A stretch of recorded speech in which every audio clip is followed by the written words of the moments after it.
Assalamualaikum warahmatullahi wabarakatuh. Kembali dengan saya Mariam Nur Azizah Rahma pada mata pelajaran Informatika kelas 9. Kali ini kita akan belajar tentang mesin pencari informasi yang mungkin sudah sangat familiar ya dengan kalian. Oke, ini adalah kompetensi dasar pada materi yang akan kita pelajari hari ini. Kemudian ini adalah tujuan pembelajarannya. Bisa kalian simak sendiri dengan baik ya. Oke, kita akan mulai dengan ini. Kenal dengan tampilan ini? Saya yakin semuanya sudah sangat familiar dengan tampilan seperti ini, baik biasa dilihat di ponsel kalian ataupun di perangkat desktop seperti laptop dan komputer. Apa sih ini? Nah, ini adalah salah satu tampilan dari search engine atau mesin pencari yang sudah sangat familiar kita gunakan. Nah, apa sih itu search engine atau mesin pencari? Mesin pencari itu sebetulnya merupakan media yang biasa kita gunakan untuk bisa mencari berbagai informasi di internet. Nah, informasi apa saja sih yang kita bisa dapatkan dari sebuah aplikasi search engine? Yang pertama adalah data tersebut dalam bentuk World Wide Web.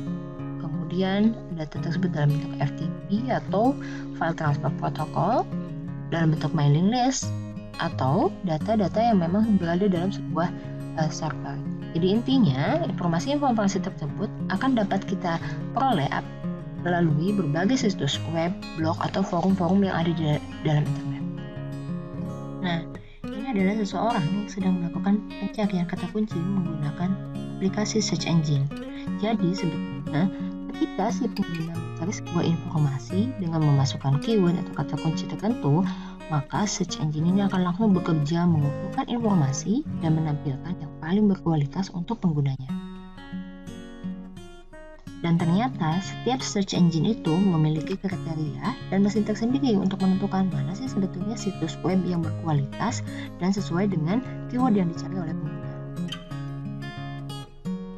Untuk membantu proses pencarian, search engine memiliki sebuah software, yaitu yang kita namakan dengan web crawlers, atau kalau Google menggunakan namanya Googlebot. Fungsinya apa sih? Fungsinya itu mengumpulkan berbagai data dari internet dan memutuskan apakah konten tersebut benar berkualitas atau tidak. Bagaimana sih sebetulnya cara kerja dari sebuah web crawlers ini? Jadi pertama, dia akan mengambil setiap halaman situs web secara otomatis dengan mengikuti setiap link. Kemudian melakukan indeks data yang didapatkannya tersebut. Pengindeksan tersebut ini didasarkan pada sebuah pembacaan teks di judul, subjudul, tagging, dan lain-lain. Nah, dengan indeks ini, search engine bisa dengan mudah menyediakan informasi yang berkualitas dan relevan. Pernah mengalami hal ini tidak? Di mana pencarian kata kunci tidak ditampilkan secara optimal, atau kata kunci yang diberikan tidak dapat menampilkan hasil pencarian apapun. Nah, bisa jadi itu karena kita tidak melakukan pencarian secara optimal.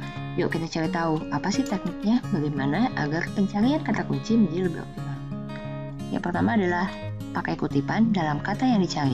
Seperti ini. 3 kata ini ingin saya cari dan keseluruhannya berada dalam satu kalimat yang sama. Maka jangan lupa gunakan tanda kutip. Tanda kutip juga digunakan untuk dapat memaksimalkan dan melakukan pencarian lebih terarah, spesifik, dan sama persis. Yang kedua adalah menggunakan kata OR. Pencarian yang belum sepenuhnya kita yakini dapat dibantu dengan menggunakan kata OR. Jadi, search engine atau di sini Google akan menyempitkan informasi tersebut dengan kata yang lebih spesifik. Seperti ini. Apakah akan mencari SMP Alpha Centauri atau SMP Alpha Centauri? Maka Google atau di sini search engine akan mengarahkan kita pada kata yang benar. Yang ketiga adalah pencarian situs web yang mirip. Penggunaan kata related dapat digunakan untuk mencari referensi yang lebih banyak dari situs-situs yang memiliki keterkaitan satu sama lainnya. Contohnya seperti ini. Kita akan mencari informasi dari situs dengan kata kunci yaitu SMP Alpha Centauri. Maka, hasil yang ditampilkan adalah referensi-referensi yang sesuai dengan kata kunci yang kita masukkan tadi. Yang keempat adalah mencari situs spesifik dengan mendapatkan kata kunci site. Seperti ini. Nah, saya ingin mencari sebuah berita terkait dengan seblak sebagai hal yang legendaris. Dari mana? Dari pikiranrakyat.com. Maka ketika saya menggunakan kata size di sini, pencarian akan menampilkan seluruh artikel yang berasal dari sumber tersebut. Nomor 5, pencarian jenis file tertentu.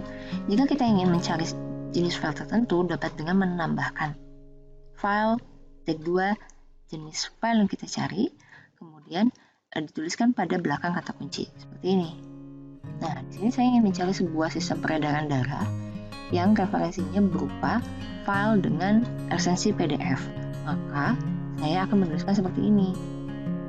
Sistem pencarian akan menampilkan semua data yang berkaitan dengan sistem peredaran darah yang hanya berbentuk PDF seperti ini.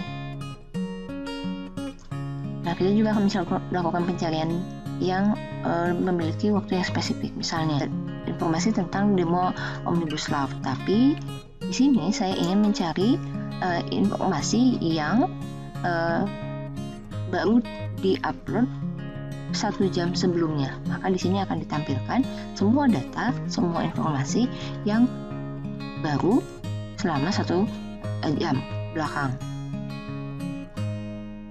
Nah, mungkin masih banyak lagi teknik-tekniknya. Silakan cari sendiri apa yang lebih cocok digunakan untuk mencari kata kunci yang lebih optimal.